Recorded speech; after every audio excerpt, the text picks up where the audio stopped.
Informatika fani xonasida xavfsizlik texnikasi qoidalari va sanitariya gigiyena talablari. Informatika xonasida kompyuter bilan ishlagan paytingizda hayotingiz va sog'lig'ingizga zarar yetmasligi uchun o'rnatilgan qoida va talablarga rioya qilishingiz lozim. Ular umumiy nom bilan xavfsizlik texnikasi qoidalari va sanitariya gigiyena talablari deb ataladi. Yonda mazkur qoida va talablar bilan tanishamiz. Kompyuter xonasiga faqat o'qituvchi ruxsati bilan kiring. Xonaga kirishda doimo saranjomlikka rioya qiling. Ust va oyoq kiyimlaringiz toza ekanligiga ishonch hosil qiling.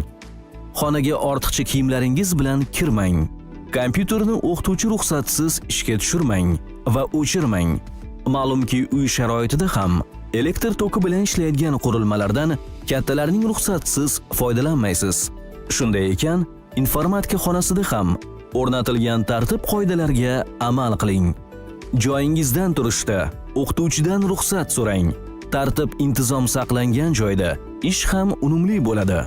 Shuning uchun ham o'qituvchingiz ko'rsatmalariga doimo amal qiling. Kompyuterda faqat o'qituvchi bergan vazifani bajaring. O'zbilarmonlik bilan kompyuterda sozlash ishlarini olib bormang. Agar ish jarayonida kompyuter ishlamay qolsa, uni mustaqil ravishda tuzatishga harakat qilmang. Bu haqda darhol o'qituvchingizni xabardor qiling. Kompyuter yoqilgan holatda sim, rozyetka va ulagichlarga tega ko'rmang. Ulovchi simlar va ulash kontaktlariga tegmang. Simlarda elektr toki mavjud bo'lganligi sababli u hayot uchun xavfli. Shuning uchun ulovchi sim va ulash kontaktlariga tegmasligingiz lozim. Ish stoliga yot buyumlarni qo'ymang. Nega bunday qilish kerak? Chunki ish stoliga har qanday ortiqcha yoki yot buyum sizga xalaqit beradi. Ishingizda unum va sifat bo'lmaydi. Shu buyumga chalg'ib, kompyuterni noto'g'ri boshqarishingiz mumkin. Bunday holat salbiy oqibatlarga olib kelmasligiga kim kafolat bera oladi? Yodingizda bo'lsin, informatika xonasiga turli yegulik va salqin ichimliklarni olib kirish mumkin emas. Klaviatura tugmachalari orasiga tushgan suyuqlik yoki non uvoqlari kompyuterni ishdan chiqarishi mumkin. Bunday holat hatto yong'in chiqishiga sababchi bo'lishi mumkin. Monitor ekraniga qo'lingizni tekkizmang. Monitor hamisha toza turishi lozim. Uni changlardan tozalashda ehtiyotkorlik bilan harakatlaning. Ishlab turgan kompyuterda tozalash ishlarini olib borish aslo mumkin emas. Shuningdek, nam qo'llaringiz bilan kompyuter qurilmalarini ushlamang.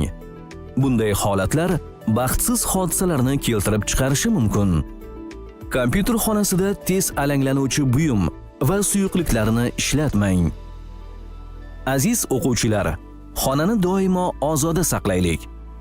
Kompyuter xonasining iflosligi, stul va kompyuterlarni chang qoplashi, xonadagi tartibsizlik qurilmalarning ishdan chiqishiga sababchi bo'lishi mumkin.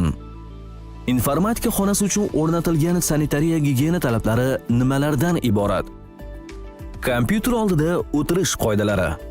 Qomatni tik tutish, ekrangacha bo'lgan 50-70 cm uzoqlikda bo'lishi, oyoq tovonlari yerga tegib turishi, yelkalar bo'sh, tirsaklar gavdaga yengil tegib turishi, bilaklar klaviatura balandligida turishi lozim. Klaviatura va sichqonchani yuvilgan toza qo'llaringiz bilan ushlang. Agar qo'llaringiz kir bo'lsa, qurilmalar ham iflos bo'ladi. Ulardan nafaqat siz, balki boshqalar ham foydalanadi. Qo'llaringizni muntazam yuvib yursangiz, tozalikka rioya qilgan bo'lasiz. Klaviatura va sichqoncha bilan ishlaganingizdan keyin ham qo'llaringizni albatta sovunlab yuving. Bunday fazilat sog'lig'ingizga garovidir. Olimlarning ta'kidlashicha, kompyuterda uzoq vaqt ishlash natijasida ko'z nurining pasayishi va ko'rish qobiliyatining susayishi tez avj olishi mumkin. Bunday holatning oldini olish uchun har kuni maxsus mashqlarni bajarib turish zarur. Kompyuter oldida noto'g'ri o'tirish umurtqa pog'onangizda og'riq paydo bo'lishi hamda tez toliqishingizga sababchi bo'ladi. Bunday holat sog'lig'ingizga zarar yetkazmasligi uchun harakatli mashqlarni, ya'ni badan tarbiyasini bajarib turing. Jismoniy mashqlar harakat organlariga, asab, yurak, qon tomiri, nafas olish va mushak sistemalariga ijobiy ta'sir ko'rsatadi. Umumiy charchoqni bartaraf etadi hamda aqliy mehnat qobiliyatini yaxshilaydi. Kompyuterda ishlash jarayonida sanitariya gigiyena talablariga rioya qilmaslik salomatligingizga jiddiy putur yetkazishi mumkin. Uzoq muddat harakatsiz o'tirish, monitorga tikilish organizmga salbiy ta'sir ko'rsatadi. Sanitariya gigiyena talablariga og'ishmay amal qiling. Aziz o'quvchilar, kelinglar, yuqorida aytganlarga og'ishmay amal qilaylik. Unutmaylik, sog'lig'imiz o'z qo'limizda.